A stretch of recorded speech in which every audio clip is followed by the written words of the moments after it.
Maligayang pagbabalik mga kasolid. David Picasso fight set na. Sinuway naman ang desisyon ni Bob Arum. Casimero latest nagkagulo na $18 million fight offer. Inayawan na. Yan ang ating mga pag-uusapan.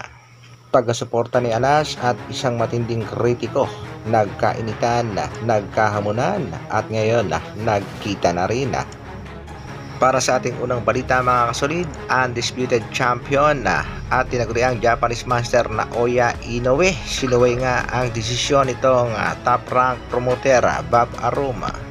Matatanda natin sinabi ni Bob Arum na dalawang laban na lang si Inoue sa super bantamweight division at kagad nang aakyat sa featherweight division. Pero malabo at maaaring hindi magkatotoo ang desisyon ni Bob Arum dahil sa latest na pahayag mismo nitong Japanese master na si Naoya Inoue pagkatapos ng laban kay TJ Doheny ngayong September ay lalaban pa sa December. Possible ito nga si Sam Goodman ang pambato ng Australia ang makakalaban nitong si Inoue.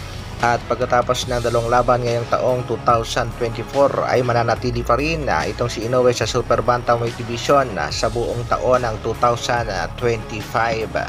At ayon niya sa mga boxing fans, ang maaaring naging dahilan nito mga kasolid ay ang unang knockdown niya sa kamay ni Luis Pantera Nery sa kanilang naging laban.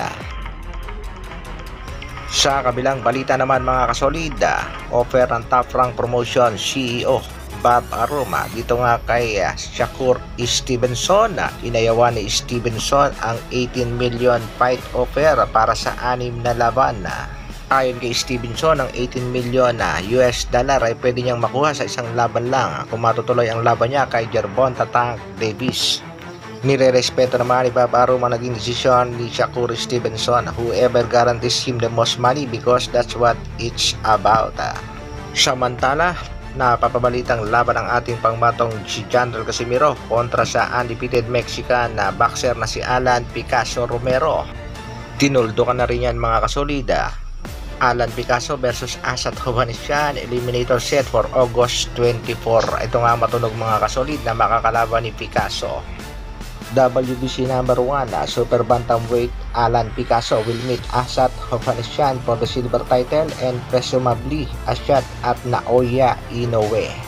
Ibig sabihin yan mga kasolid, malabo ang bakbakang Casimiro kontra David Picasso. At sa kasalukuyan nga mga kasolid ay mapapansin natin nagkakagulo ang mga taga-suporta ng ating pambatong si Cuadro Alas, Jandrel Casimiro. At kapapasok lang na balita, isa sa mga taga-suporta ng ating pangbatong si Alas at isa sa matinding kritiko ng ating pangbatong si Jandrel Casimiro. Nagkahamunan, nagkamurahan at kasalukuyan nagkita na rin pero tila nagkaayos na rin.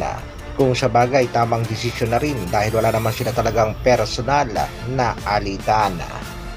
At sa mga boxing fans tulad ko na naghihintay sa laban ng nag-iisang angas ng Pinas, former 3 Division World Champion, wala tayong magagawa kundi maghintay sa latest update ng Treasure Boxing Promotion. Sa kasalukuyan ay tutukan natin at suportahan ang nalalapit na laban ng ating kababayang si Vincent Acero Astrolabio, July 20 sa Japan, World Title.